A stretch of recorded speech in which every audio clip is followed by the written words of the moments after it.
Vote প্রায় দোরগোড়ায় এসে গিয়েছে। বামপক্ষ বা আইএসএফ পক্ষ বারবার দাবি করে আসছেন জোট সম্পন্ন, কিন্তু গত বুধবার জোট ফাইনাল হওয়ার কথা ছিল। এখনো পর্যন্ত মানুষ ধোঁয়াশার মধ্যে আছে। বাংলার মানুষ অধীর আগ্রহে অপেক্ষা করছেন জোট আদৌ হবে কিনা। কি বলবেন এই বিষয়ে? জোট তো বাংলায় হবে।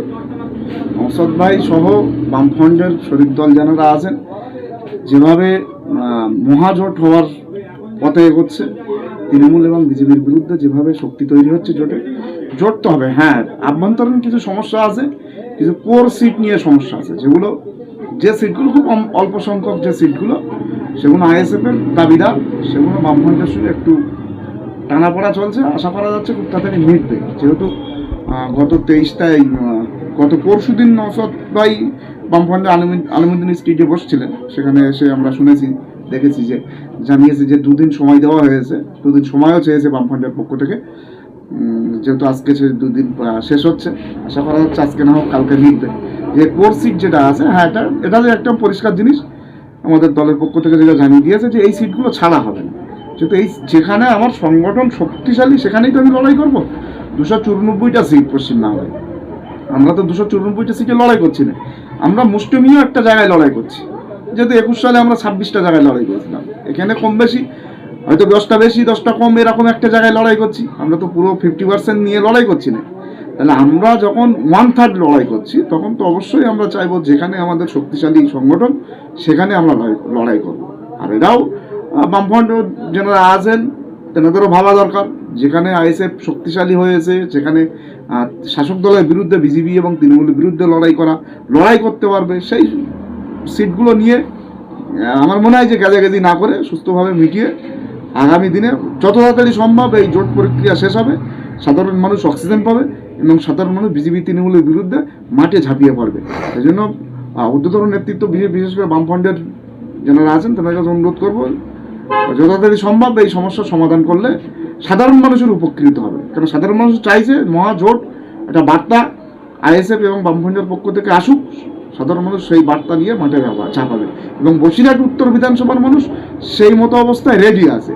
এখানে বিশেষ করে আইএসএফের হয়ে লড়াই করার জন্য বসিরহাট উত্তর বিধানসভার মানুষ একদম পুরো সম্পূর্ণভাবে রেডি আছে।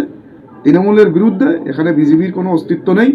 তৃণমূলের বিরুদ্ধে লড়াই করার জন্য সম্পূর্ণভাবে রেডি আছে, শুধুমাত্র এখান থেকে ঘোষণা হওয়ার অপেক্ষায়। এখানে কম বেশি আপনারা দেখেছেন যে প্রায় 50% 70% জায়গায় আইএসএফের পক্ষ থেকে দেওয়াল লেখাও কমপ্লিট হয়েছে, মানে প্রার্থীর নাম বাদে। সুতরাং জোটের অপেক্ষায়, বার্তার অপেক্ষায় আছে। সুতরাং জোটের বার্তাটা দিয়ে দিলে, যে জোট সাকসেসফুল, এটা দিয়ে দিলে বাকি যেটা কাজ বাকি আছে আইএসএফের ছেলেরা করে নেবে। সঙ্গে আমাদের বামফ্রন্টের বন্ধুরা থাকবে, তাদের সঙ্গে এখন নিয়ে বৈশাখ উত্তর আগামী দিনে আইএসএফের জেতার পজিশন এবং আইএসএফ এখান থেকে জিতবে সেই পজিশনেই এগোচ্ছে।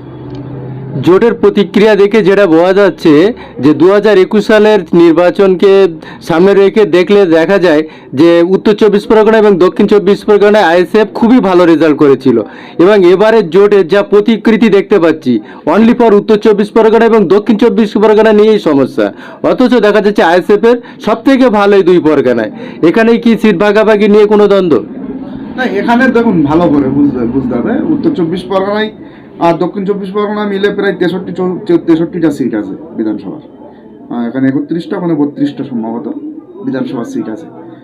তো 63টা সিটের মধ্যে আমরা মাত্র দেখা যাচ্ছে এখানে 5টা কি 7টা, ওখানে হয়তো 5টা কি 7টা, 14টা 15টা সিট আমরা, যেখানে আমাদের সংগঠন মজবুত, সেই 14-15টা সিট নিয়ে আমরা লড়াই করার প্রস্তুতি নিয়েছি। এবার সেখানে যদি কাটছাট করার কথা বলা হয়, তাহলে তো জোটের ক্ষেত্রে সমস্যা। যাই হোক, আশা করা যাচ্ছে এই নিয়ে সমস্যা হবে না। যেভাবে আমাদের নেতৃত্বরা যেভাবে বার্তা দিচ্ছে, সব রকমভাবে সমস্যার সমাধানের পক্ষে একদম পুরো 11 আওয়ারে যে দাঁড়িয়ে আছে, 95% মিটে গিয়েছে। অল্প সংখ্যক যেটা সমস্যা আছে, আশা করা যাচ্ছে খুব তাড়াতাড়ি মিটে যাবে। সুতরাং জোট নিয়ে এর বিষয়ে আমি আর কিছু বলতে পারছি না। গত বিধানসভায় দেখা গিয়েছিল যে সিপিএম এর সঙ্গে জোটটা সম্পূর্ণ হয়েছিল, কিন্তু সিপিএম এর যে আর শারিক দলগুলো ছিল তাদের সঙ্গে সমস্যা ছিল, যেটা লক্ষ্য করা গিয়েছিল দেগঙ্গা কেন্দ্রে, যেখানে ফর্ট ব্লকের সঙ্গী ছিল সিপিএম এর, সেখানে আইএসএফ এর বিরুদ্ধে ফর্ট ব্লক প্রার্থী দিয়েছিল। এবারে কি এরকম সম্ভাবনা থাকছে?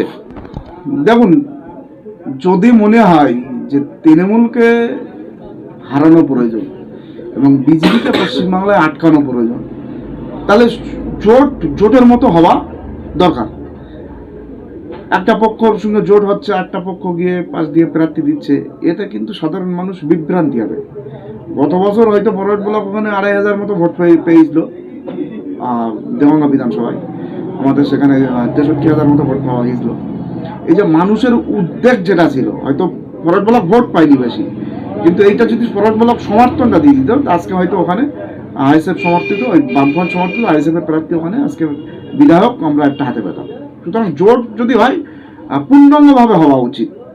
একদম পুরো ব্যক্তিগতভাবে বলছি, আমরা বুথ স্তরে রাজনীতি করি, আমরা গ্রামে দাঁড়িয়ে রাজনীতি করি।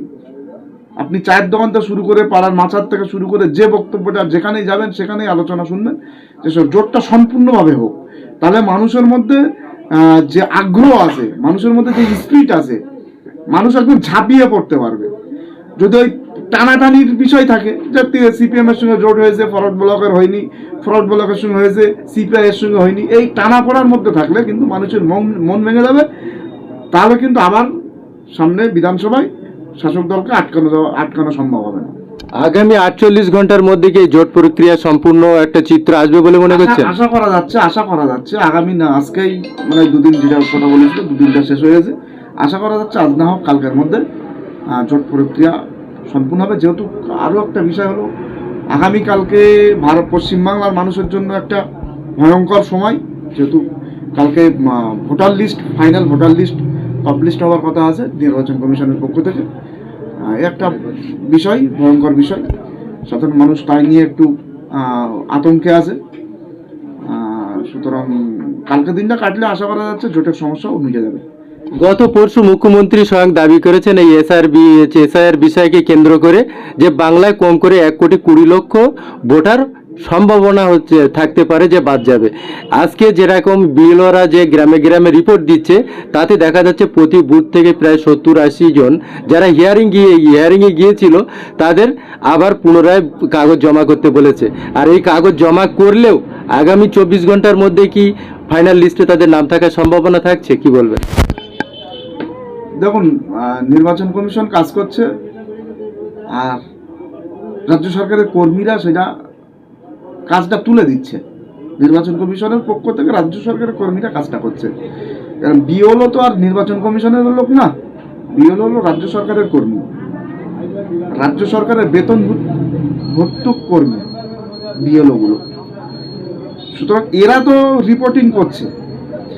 আর মমতা বন্দ্যোপাধ্যায় বলছে 1 কোটির উপরে মানুষ নাম বাদ যাবে, 1 কোটির উপরে 1,20,00,000 নাম বাদ যাচ্ছে। বিষয় মমতা বন্দ্যোপাধ্যায় খবরটা পেল কিভাবে, এটাও একটা জানার বিষয়। আর যদি এরকম হয়, যেহেতু বিজেপি একটা চক্রান্ত করছে, মমতা বন্দ্যোপাধ্যায় সেই চক্রান্ত সামিল। যদি আপনি বলেন কেন এসআইআর হতে দেবো না, মমতা বন্দ্যোপাধ্যায় বলেছিলেন, দিনের শেষে কিন্তু 90,000 কর্মী দিয়ে এসআইআরটা মমতা বন্দ্যোপাধ্যায় করিয়েছে। যেটা সাধারণ মানুষের জন্য যেটা বার্তা দেবো, আপনারা কোনোরকমভাবে কারোর উস্কানিতে পা দেবেন না। বিশেষ করে ভয়ঙ্কর বিষয় হলো যেটা আন্দাজ করা যাচ্ছে, সেটা হলো এই যে মুসলিম এরিয়ায়, মুসলিম গ্রামগুলোয় নামটা বেশি বাদ যাওয়ার সম্ভাবনা বেশি। যেহেতু হিয়ারিংয়ে প্রায় 95% মুসলিম এরিয়া থেকে নাম ডাকা হয়েছিল। সুতরাং সেই সব এলাকাগুলোর প্রত্যেকটা মানুষের কাছে অনুরোধ করব, কারোর উস্কানিতে পা দেবেন না। যদি উস্কানিতে পা দেন, আপনি কোনোরকমভাবে যদি একটা বিশৃঙ্খলার ঘটনা ঘটিয়ে ফেলেন, তাহলে কিন্তু আপনাকেই ভুগতে হবে। সুতরাং কি পজিশন হবে কালকের পর থেকে এক্ষুনি বলা যাচ্ছে না, যেহেতু কেন্দ্র সরকারের পক্ষ থেকে কেন্দ্রীয় বাহিনী পশ্চিমবাংলায় নামিয়েছে। নির্বাচন কমিশন আর বিজেপি জানে যে এর পিছনে আসল রাজ কি আছে। সুতরাং আন্দোলন হবে। যদি অবৈধভাবে কারোর নাম কেটে বাদ যায়, আমার দলের চেয়ারম্যান বলেছেন যে আপনি সত্যি সত্যি ভারতীয়, কিন্তু আপনার নাম কেটে যদি বাদ যায়, আপনার জন্য নওশাদ ভাই সুপ্রিম কোর্টে গিয়ে পর্যন্ত লড়াই করবে।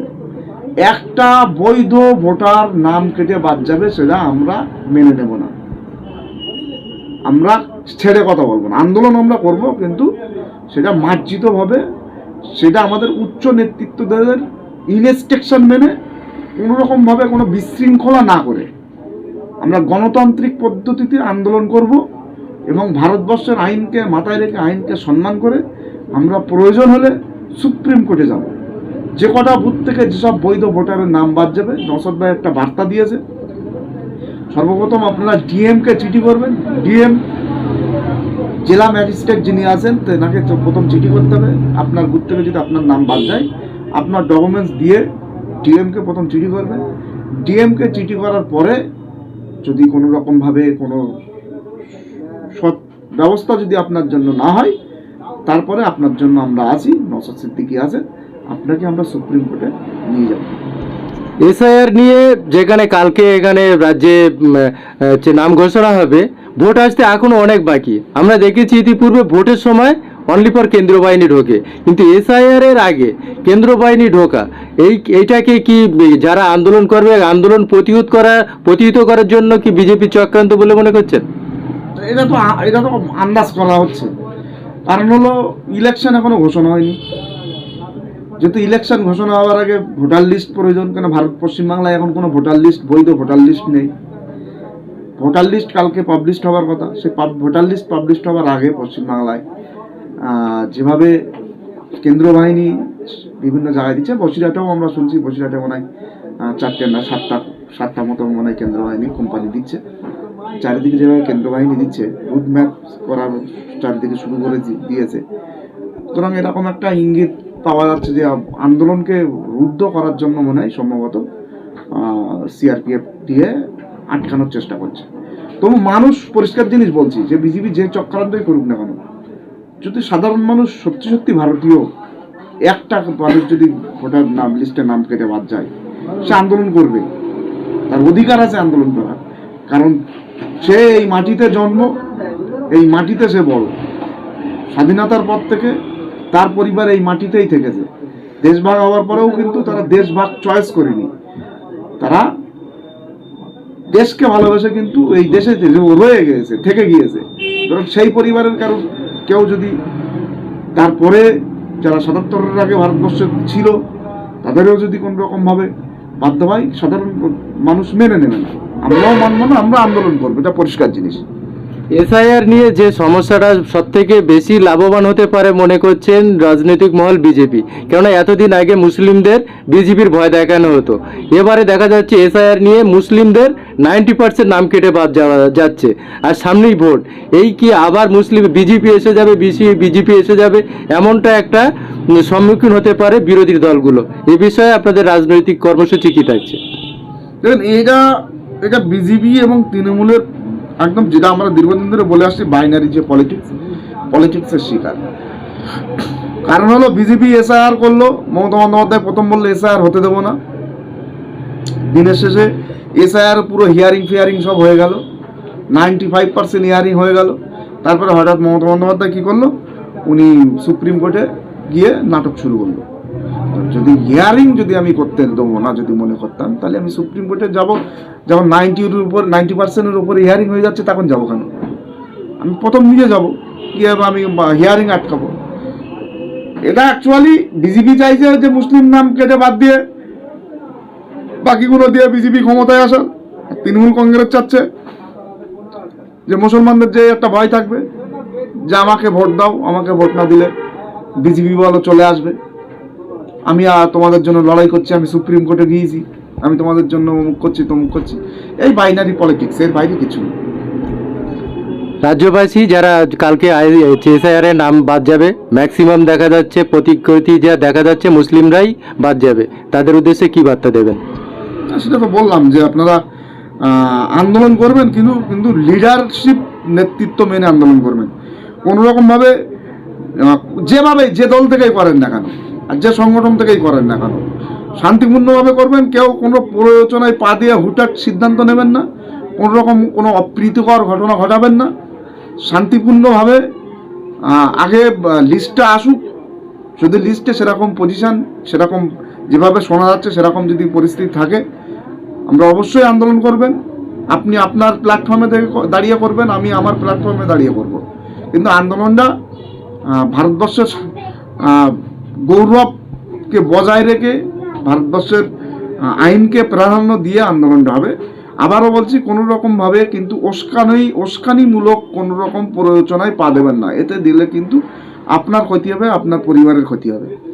আপনার জন্য সুপ্রিম কোর্ট খোলা আছে, আপনার জন্য, আপনার যদি বৈধ ভোটার হন, আপনার জন্য ডিএম খোলা আছে। ডিএম যদি আপনাকে বৈধতা প্রমাণ না করাতে পারে, আপনি হাইকোর্টে যাবেন, হাইকোর্টের পরে সুপ্রিম কোর্ট আছে, সর্বোচ্চ বিচারালয় যেটা আছে ভারতবর্ষে, সেটা কিন্তু আপনার জন্য খোলা আছে। সুতরাং আপনি হুটহাট করে সাধারণ কারোর প্ররোচনায় আপনি একটা ভুল সিদ্ধান্ত নেবেন, কোনো জায়গায় একটা দুর্ঘটনা ঘটাবেন, কোনো সরকারি সম্পত্তির ওপরে কোনো রকমভাবে যদি কোনো দুর্ঘটনা ঘটান, তাহলে কিন্তু আপনার ক্ষতি হবে, আপনার পরিবারের ক্ষতি হবে। আপনার কাছে অনুরোধ করব, আপনি যেখানেই দাঁড়ান না কেন, যে রাজনৈতিক দল, যে সংগঠন করেন না কেন, আপনার উচ্চতর নেতৃত্ব মেনে সুস্থ পথ অবলম্বন করে আন্দোলন করবেন। আর আবারও বলছি, আপনাদের পাশে আইএসএফ ছিল, আজও আছে। আপনাদের পাশে নওশাদ সিদ্দিকী ভাইজান ছিল, আজও আছে, ভবিষ্যতেও থাকবে। যদি আপনি বৈধ ভোটার হন, আপনার নাম যদি কেটে বাদ যায়, আসুন নওশাদ ভাইয়ের সঙ্গে যোগাযোগ করুন, আমাদের সঙ্গে যোগাযোগ করুন, আপনার নিয়ে আমরা সুপ্রিম কোর্ট পর্যন্ত